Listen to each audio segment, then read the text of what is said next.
Hello అండి, welcome back to మన కోస్తా రుచులు.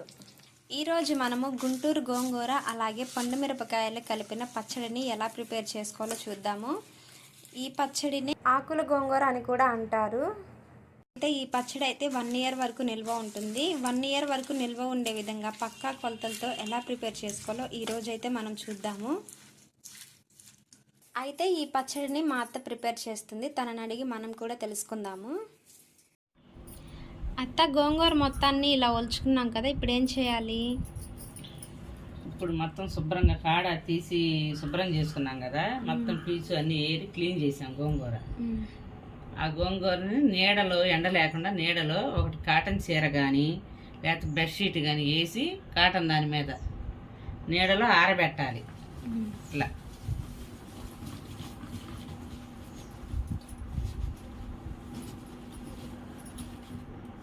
ఆరబెట్టి బాగా ఏమి పీస్ అనేది లేకుండా శుభ్రంగా విదిలించుకొని ఆరబెట్టుకోవాలి.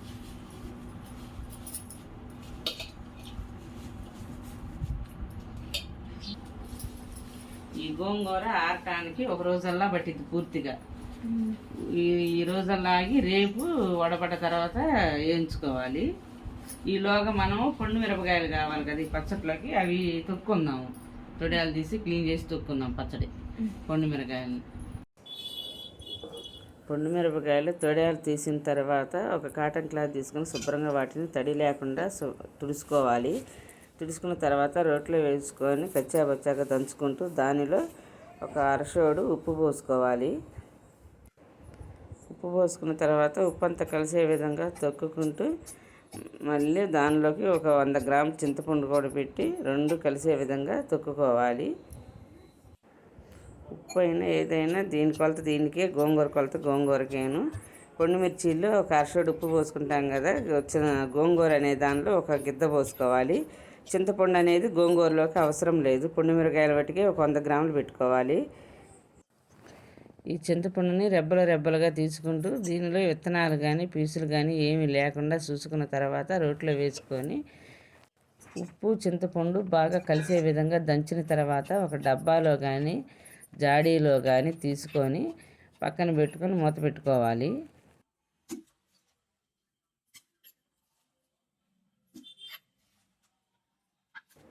ఇప్పుడు గోంగూరని వేయించుకుందాము.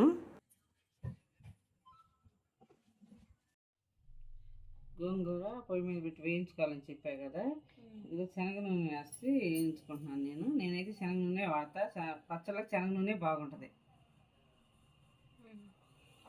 కొంచెం నూనె వేసుకొని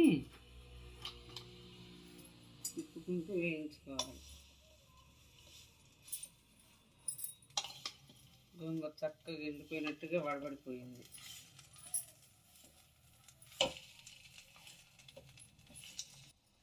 ఇది కేజీ గోంగూర కదా, ఈ కేజీ గోంగూరని చక్కగా ఇలాగ వేయించుకోవాలి.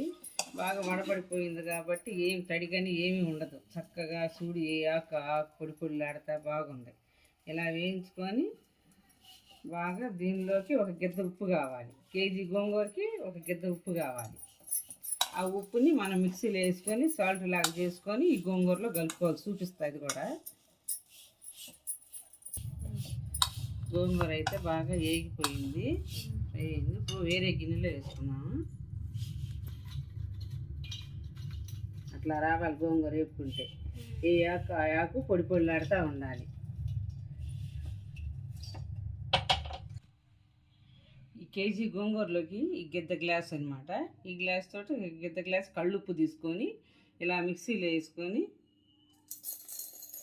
మెత్తగా చేసుకోవాలి. మిక్సీలో వేసుకొని ఇది ఇలాగా మెత్తగా వేసుకోవాలి. మిక్సీ ఉప్పుని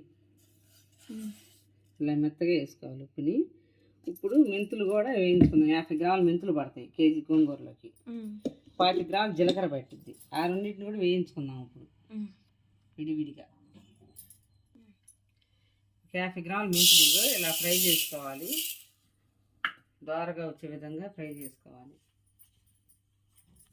దోరగా వేగినాయి కదా, వేగిన తర్వాత ఇలా ఫ్రై అయినవి మెంతులు అనేవి. ఇవి చల్లారిన తర్వాత మెంతులు పొడి చేసుకొని దానిలో చిన్నులపాయలు కూడా వేసుకొని 100 గ్రాముల చిన్నులపాయలు పడతాయి కేజీకి. చిన్నులపాయలు కూడా వేసుకొని మెత్తగా మిక్సీ పెట్టుకోవాలి. మెంతులు చిన్నులపాయ ఇది 25 గ్రాముల జీలకర్ర, కేజీ 25 గ్రాములు పట్టిద్ది. జీలకర్ర కూడా వేయించుకున్నాం.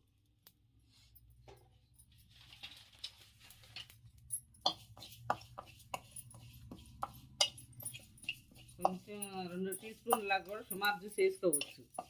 25 గ్రాములని 2 టీ స్పూన్ల లాగా సుమారు జ్యూస్ వేసుకోవచ్చు.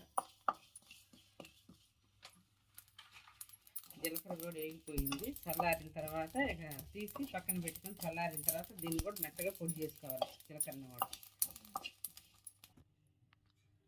ఇది 100 గ్రాముల చిన్నులపాయలు. ఇవి మెంతి పిండిలోకి 100 గ్రాముల చిన్నులపాయలు వేసుకొని మెత్తగా చేసుకోవాలి. ఇప్పుడు వేయించుకున్న గోంగూరని ఒక బేషన్లోకి వేసుకుందాము. వేసుకొని దీంట్లోకి మెత్తగా వేసిన ఉప్పును కూడా కలుపుకోవాలి. మనం ఇప్పుడు గిద్ద ఉప్పుని మెత్తగా వేసుకున్నాం కదా, ఆ ఉప్పుని ఈ గోంగూరలో వేసి ఇలా కలిపి పెట్టుకోవాలి. మెత్తగా వేసిన ఉప్పుని, ఉప్పు కానీ అన్ని మసాలాలు కరెక్ట్గా వేసుకుంటే ఇక మనం ఏది కదిలిచ్చే పనే లేదు. రుబ్బి పక్కన పెట్టుకోవటమే కానీ ఏం కదిలిచ్చే పని లేదు. ఉప్పుడు ఇదిగో మెత్తగా కలిపిన ఉప్పుని, మెత్తగా వేసిన ఉప్పుని ఈ ఆకులు గోంగూరలో ఇలా కలపాలి. దీన్ని పొండు మిరపకాయలు గోంగూర అంటారు, ఆకులు గోంగూర పచ్చడి అని కూడా అంటారు. ఇట్లా ఆకులుగా ఉంటుంది అన్నమాట. ఇలా కలిపి పక్కన పెట్టుకోవాలి. ముందు మనం పక్కన పెట్టుకున్నాక నిన్న పొండు మిరపకాయలని ఒలిసి చేద్దాం అనుకున్నాం కదా, ఇప్పుడు వాటిని చూపిద్దాం. ఇది పక్కన పెట్టుకోవాలి అక్కడ కలిపేలా. ఇప్పుడు నిన్న తొక్కి పెట్టుకున్నాం కదా పొండు మిరపకాయల పచ్చడి, పొండు మిరపకాయలని ఉప్పు చింతపండు వేసి తొక్కి పెట్టుకున్నాం దీనిలోకి. ఈ పచ్చడిని ఇప్పుడు గ్రైండర్లో వేసుకున్నాం. క్లీన్ చేసి పెట్టుకున్న గ్రైండర్, తడి లేకుండా క్లీన్ చేసి పెట్టుకున్న గ్రైండర్లో ఈ పచ్చడిని వేసుకోవాలి.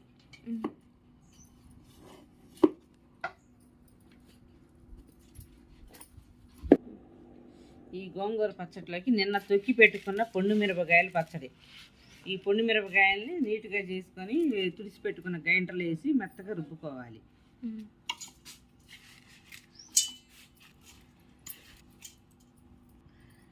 ఇలా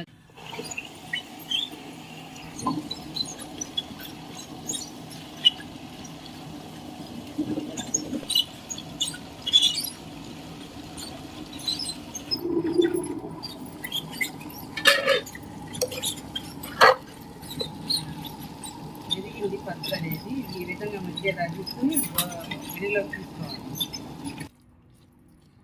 పచ్చడి అనేది మెదిగిపోయింది బాగా. ఇలా మెదిగేదాకా మనం గ్రైండర్ వేసుకోవాలి. పచ్చడి అనేది బాగా మెదిగింది. ఇప్పుడు దీన్ని ఒక గిన్నెలోకి తీసుకోవాలి. ఇలా మెదిగింది కదా, ఈ పచ్చడిని ఇందాక కలిపిన గోంగూరను చూడు, ఆ గోంగూరలో వేసుకోవాలి. అలాగా ఈ ఆకుల గోంగూరలో వేసుకోవాలి.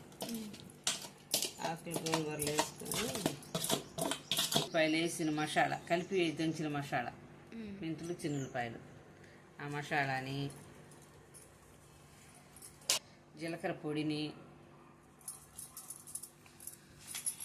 ఇందాక ఆవాల పొడి చెప్పలేదు, ఆవాలు పచ్చి ఎండలో పెట్టుకొని వేసుకున్నది 2 టీ స్పూన్లు ఆవాల పొడి, ఆవపిండి అనమాట. అన్నీ వేసుకొని ఇట్లా బాగా కలిసే విధంగా మసాలాలు, కారపచ్చడి, గోంగూర అన్నీ కలిసే విధంగా కలుపుకోవాలి. ఇలా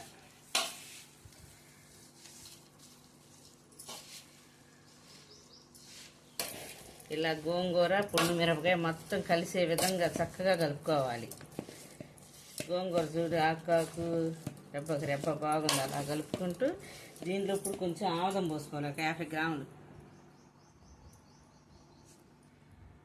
ఒక 50 గ్రాములు ఆముదం పోసుకొని ఆముదం కూడా కలిసేటట్టుగా కలుపుకోవాలి బాగా. ఈ ఆముదం అనేది పచ్చడి అనేది కలర్ మారకుండా, సంవత్సరం పాటు కలర్ మారకుండా ఎర్రగా ఉంటుంది. పచ్చడి మెత్తదనంగా బాగుంటుంది. చూస్తానికి కూడా బాగుంటుంది పచ్చడి.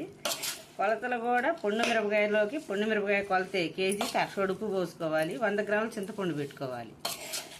చూపించాను కదా మన మిరపకాయలు దొక్కేటప్పుడు అట్లానే. గోంగూరలోకి చింతపండు అవసరం లేదు, గిద్ద ఉప్పు పోసుకోవాలి దానికే. నేను కలిపిన విధంగా చక్కగా ఎట్లా చెప్పినట్టుగా ఎట్లా చేశానో అలా చేసుకుంటే మధ్యలో మనం ఉప్పు కానీ చింతపండు కానీ టేస్ట్ చూసే పనే లేదు. శుభ్రంగా పట్టుకొని ఒక జాడీలో కానీ జాడీ ఉంటే జాడీలో లేకపోతే ఒక డబ్బాలో కానీ తీసుకొని పక్కన పెట్టుకోవాలి. పచ్చడి అయితే మాత్రం సూపర్గా ఉంది, కమ్మని సువాసన వస్తుంది. మీరు పచ్చడి మాత్రం మళ్ళీ పొండు మిరపకాయలు గోంగూర కలిపి రోట్లో కానీ మిక్సీలో కానీ వేయొద్దు. వేస్తే పచ్చడి బాగోదు, మెత్తగా ఆగమైపోయింది. ఇప్పుడు నేను పెట్టినట్టుగా కలిపి పెట్టుకుంటే పచ్చడి అనేది బాగుంటుంది. దీన్ని పొండు మిరపకాయలు గోంగూర పచ్చడి అంటారు, ఆకులు గోంగూర అని కూడా అంటారు. దీన్ని ఆకులుగా బాగుంటుంది. నేను చెప్పిన విధంగా కలిపి పెట్టుకుంటే సూపర్గా ఉంటుంది పచ్చడి అనేది. డబ్బాలో తీసుకుని పచ్చడి నిల్వ చేసుకుంటూ మనకు తినాలనిపించినప్పుడల్లా కొంచెం ఎప్పుడు కావాలంటే అప్పుడు తీసుకొని తాలింపు వేసుకుని తింటే సూపర్గా ఉంటుంది పచ్చడి. మనం తాలింపు వేసుకొని పెట్టుకుంటే మనకు అవసరమైన వాటికి తాలింపు వేసుకుని పెట్టుకుంటే వేసుకున్న పచ్చడి, తాలింపు వేసుకున్న పచ్చడి కూడా సంవత్సరం పాటు నిల్వ ఉంటుంది పచ్చడి, బాగుంటుంది. అయితే రెడీ అయిపోయింది.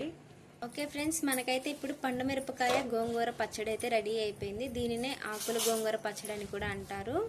పక్కా కొలతలతో 1 ఇయర్ వరకు నిల్వ ఉండేలాగా ఎలా ప్రిపేర్ చేసుకోవాలో నేర్చుకున్నాం కదా. అలాగే మీరు ఇంకేమైనా కొత్త రెసిపీస్ తెలుసుకోవాలనుకుంటే మాకు కామెంట్ బాక్స్లో మెన్షన్ చేయండి. అదేవిధంగా ఈ రెసిపీని మీరు కూడా తప్పకుండా ట్రై చేయండి. అంతకంటే ముందుగా ఈ వీడియోని లైక్ చేయండి, షేర్ చేయండి. ఇలాంటి మరిన్ని వీడియోస్ కోసం మన కోస్తా రుచులు ఛానల్ని తప్పకుండా సబ్స్క్రైబ్ చేసుకోవడం మాత్రం మర్చిపోకండి. Thanks for watching.